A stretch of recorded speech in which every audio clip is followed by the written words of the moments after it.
An off-duty police officer shoots 3 members of an Indian family and walks away without any arrest or spending a single night in jail. How and why did this happen? Let's find out today in the tragic tale of the French family. On June 14, 2019, 1 week before Father's Day, the French family is getting ready to set out to shop for groceries near their home in Riverside County in California. The family has 4 members. Mother Paula, 59, who worked as a software professional. Father Russell, 57, who worked in finance. Older son Kenneth, 32, had studied at a prestigious Canadian university and now lived with his parents as he was suffering from schizophrenia, which had rendered him unable to communicate verbally. And their youngest son, Kevin, was 29, who had also studied in Canada and now worked away in another state. The French family had moved to the UK first from Calcutta, India, after their wedding in 1986. They had finished their education in the UK before moving to Canada, and then they later moved to USA. The family had settled in California before the events of this day.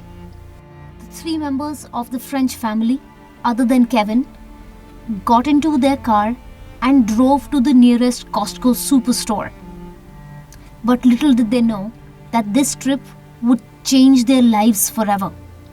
So on June 14, 2019, they arrive at a Costco around 7 p.m. The family innocently stands in a line to sample small pieces of sausages. However, the serenity was shattered when Kenneth, intellectually disabled and mute, impulsively hit Salvatore Sanchez on the head, who was standing right ahead of him, holding his 20-month-old son in his arms. The second this happened, the mother Paula and father Russell profusely apologized to Salvatore Sanchez and tell Salvatore Sanchez about their son's mental health. Then all 3 of them move away from Sanchez. The next second, as their backs are turned, Paula sees Salvatore's gun from the corner of her eye. She tries to shield her husband and her son from the bullets. The first one hits her into her side and the bullet lodges itself into her stomach. She immediately falls towards the freezer aisle. Next, Russell is shot in his stomach as he's trying to shield Kenneth from the bullets.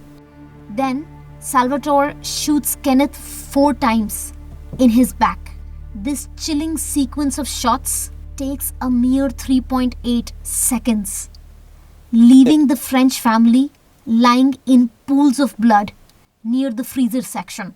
As the shocked shoppers look on, Salvatore immediately identifies himself as a police officer and forbids anyone from assisting this dying family. Still, an elderly gentleman rushes towards Russell and asks if he can pray and hold his hand. Russell, being the awesome father that he is, instinctively asks the gentleman to pray over his son who is lying right beside him. When the police arrives, body camera footage shows that Salvatore is calmly sitting on the floor as the paramedics rush the Frenches to the hospital. The paramedics also check Salvatore Sanchez and he tells them that he has a concussion. Despite this claim, he is never rushed to the hospital. Despite life-saving surgeries, Kenneth eventually succumbs to all 4 of the bullets in his back, while Mother Paula and Father Russell are on the brink of death. They are in fact induced into medical comas so that life-saving surgeries can be performed on them. Meanwhile, the brother Kevin, who lives out of state, learns about this dire situation about 24 hours later when the police finally contacts him. While an entire family is destroyed, the killer is allowed to go home after a brief interview at the crime scene. In his brief interview, Salvatore Sanchez tells his fellow police officers that he believed that he had been shot in the head. He further claimed that he had seen a gun firing right before him and was stuck with that bullet, and that's how he fell to the ground. He tells the police officers that he still feels pain inside of his head. But it is clear that Salvatore was never shot. He never even went to the hospital with a single scrape or even a small wound. Despite an extensive search involving personnel and drones, no weapon was ever found. Salvatore, seemingly unaffected, continued his life as a police officer. Astonishingly, he remained free during the ongoing investigation. Initially, he was placed on desk duty and later put on administrative paid leave by the Los Angeles Police Department, even when they had already acquired the store footage. 2 months of hospitalization later, the French family's emotional discharge marked the beginning of their ordeal. Desperate to seek justice, they aimed to pressure the Riverside County District Attorney's Office to file charges against Sanchez. The anguish intensified even more as rumors circulated that their son was the aggressor. They demanded evidence. They pleaded to witness the video from the Costco.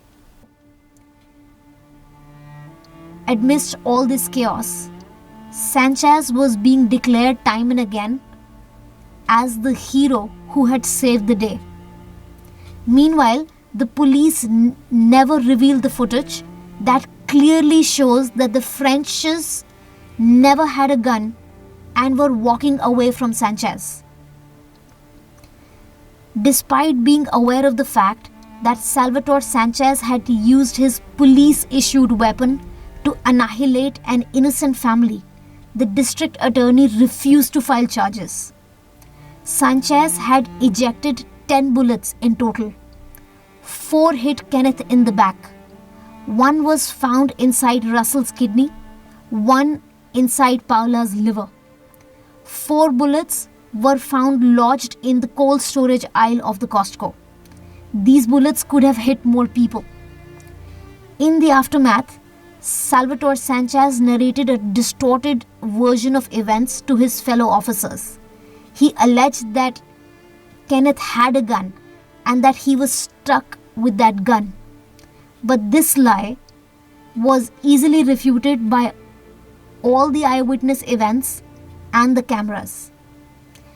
In fact, in an unreleased piece of footage, Salvatore Sanchez's own wife is heard crying out, "You shot an entire family." Responding to the public outcry over this blatant injustice, the district attorney took the case to the grand jury in September 2019.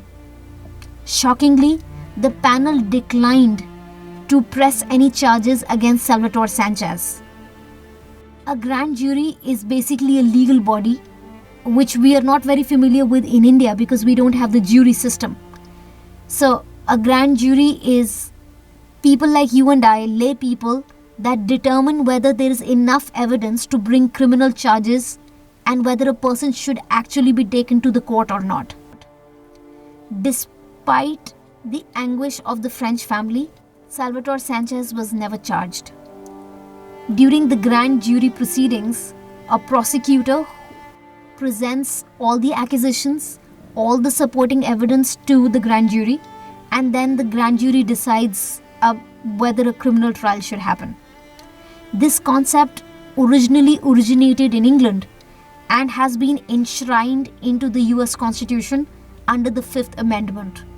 But only half of the US states actually recognize the grand jury system to pursue criminal charges.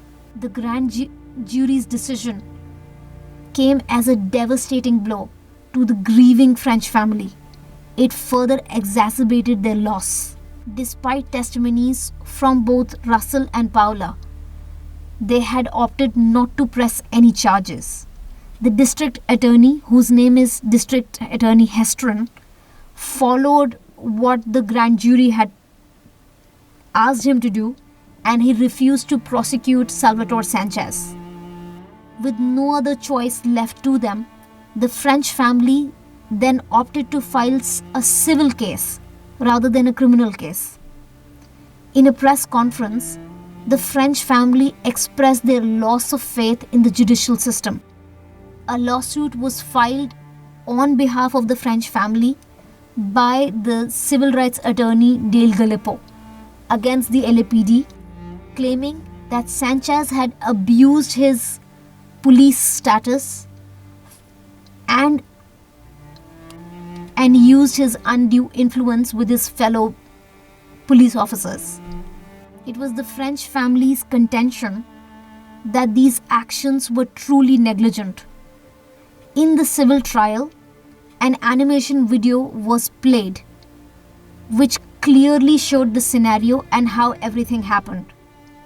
After seeing this, all the evidence, all the witness testimonies, the jury in this case awarded the French family with over $17 million of damages in November of 2021. Unlike the prosecutor who failed to file charges, the police department where Sanchez worked later fired him. They thought that the shooting was out of their policy, but the police prosecutor did not think that.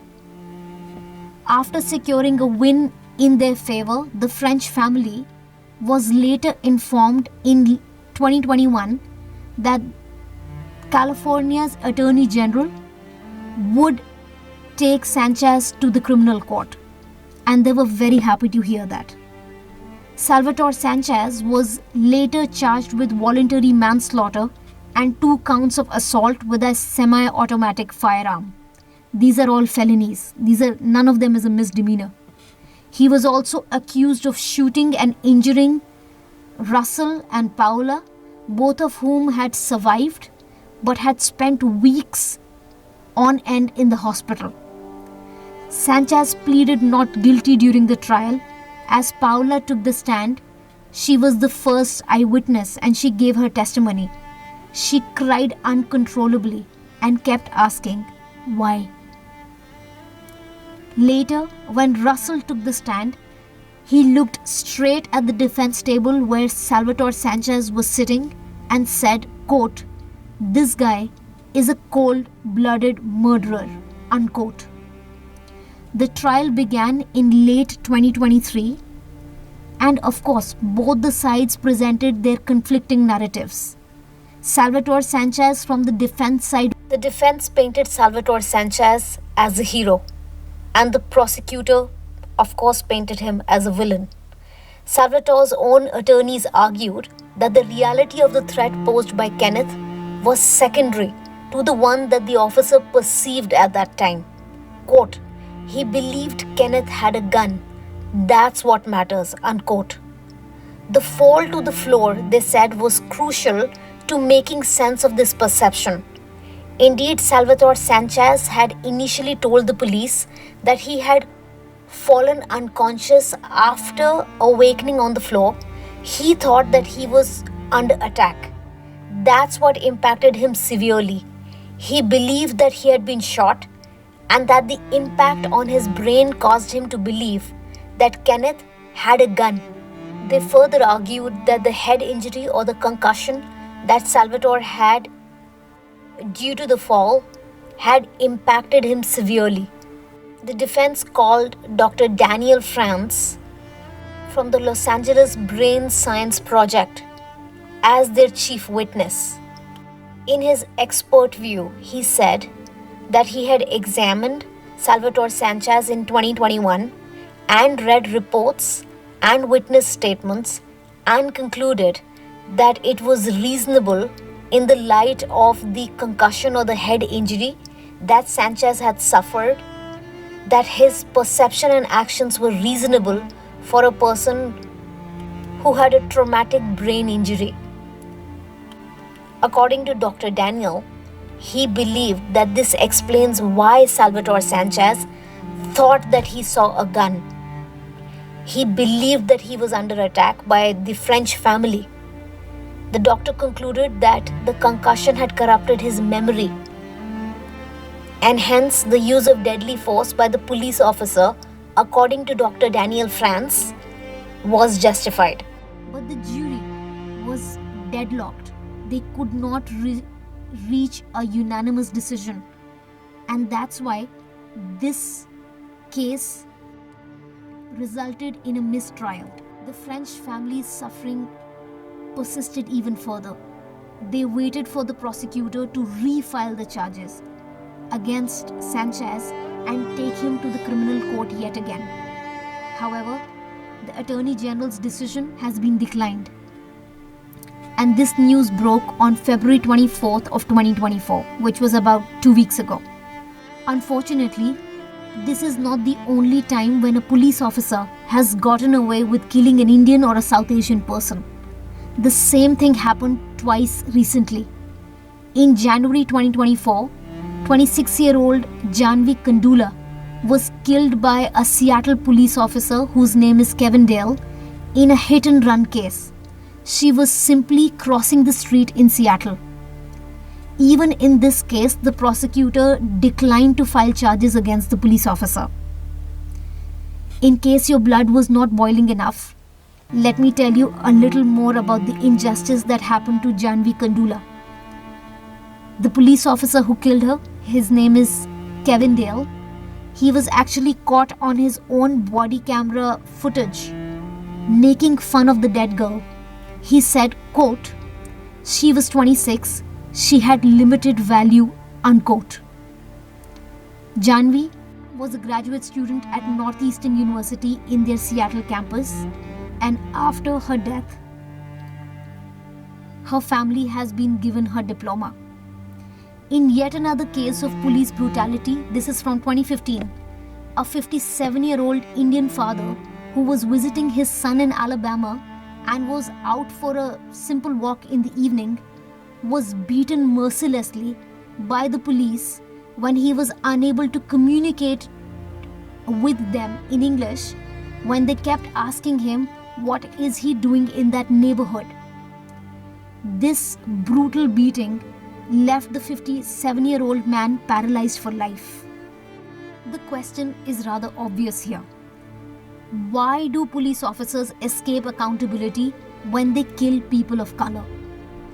For a nation that claims to be the moral arbiter for other democracies, where is the justice for people within their own borders?